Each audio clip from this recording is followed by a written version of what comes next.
Yeah, the last note on legislation is intellectual property. I want to talk about intellectual property. We're talking about creating a physical product, a unique way of creating something. So that means you have created a product and you are being protected of it against theft. That's what intellectual property is about. So intellectual property is something unique, physically created. So that means you've created something unique from whatever has been created before now. So you are the owner of that property. You have come up with your own intellect. You have come up with your own intelligence to produce that product. And now you are being protected against theft. So no one is going to be able to steal your idea from you. That's what intellectual property is. Intellectual property can be owned if, one, it is created and meets the requirements for copyright, a patent, or design.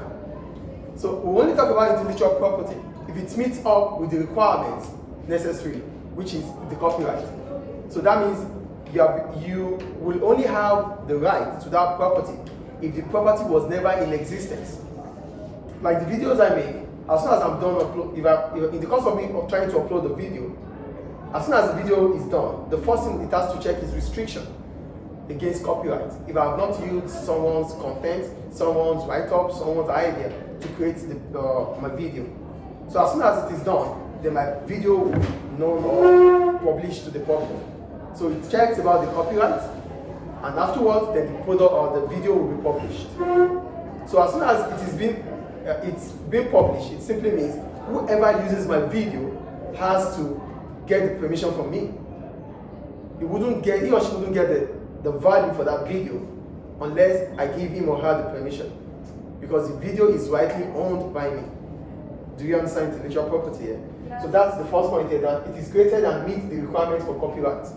So before the video is being published, it would have checked for copyright to ensure that no one already has that information. So intellectual property rights are purchased from the previous owner.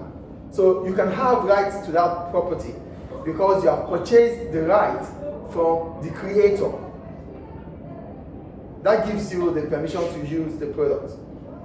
And the third one, have a brand that will be a trademark. You can also have intellectual property if you have a brand that can necessarily be, that means you have a strong brand that is big enough or huge enough to have a trademark. And as soon as that is done, that's why you always see a R in circle on top of any brand. It means the trademark is used and owned by someone. You can't use the trademark anymore. That it has been owned by someone. You have to respect that. They are.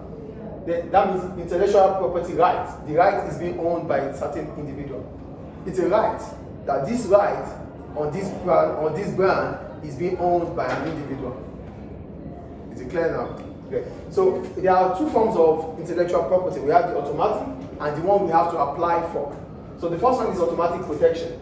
With some type of creation such as writing, what you write, what you speak, your sound, the film you make, whatever you create in terms of maybe televisions, radios, films, all these things are automatically, because you created them, they are automatically yours. That is the point. So we call it automatic protection. So you don't have to apply for it to be protected. It will be protected automatically because you created the property.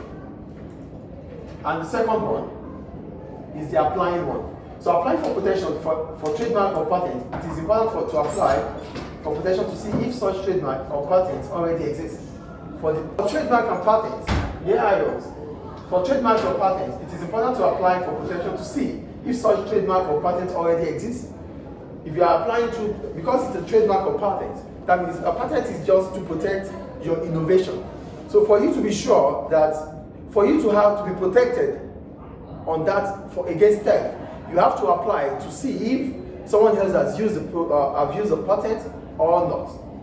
So here for the trademark I wrote, for trademark, owners may put the R symbol next to it. This shows that the brand is already owned and cannot be used by others.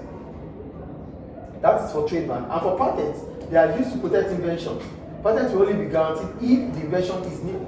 The only way to protect or to give you a guarantee on patent is if it is only new. But if it has been used by someone else, you can't get the value for it because it's for someone else. Any question about that? No. So how do intellectual property affect businesses? If businesses and people can be protected for their creativity against theft, this will encourage product development, advancement in technology, and quality, as businesses will be able to have competitive advantage. Because I'm being protected against the use of my idea, against the use of my own intelligence, it simply means I will be encouraged to do further. So governments are always there to ensure that people are protected against theft on their property, on their intelligence. So that encourages them to do more and more and more. So that's why we have a patent. And for patents, it simply means whatever you have spent on your research and development, you'll be able to recover it through the patent because you are being protected against theft. So whoever wants to use your idea or your intelligence, whoever has to use it or copy it, has to pay for it. So this is the way to protect your property, your intelligence. And that ends legislation. Thank you. That's for the video. Whose phone is that making noise? Is it from here or you have the phone with you?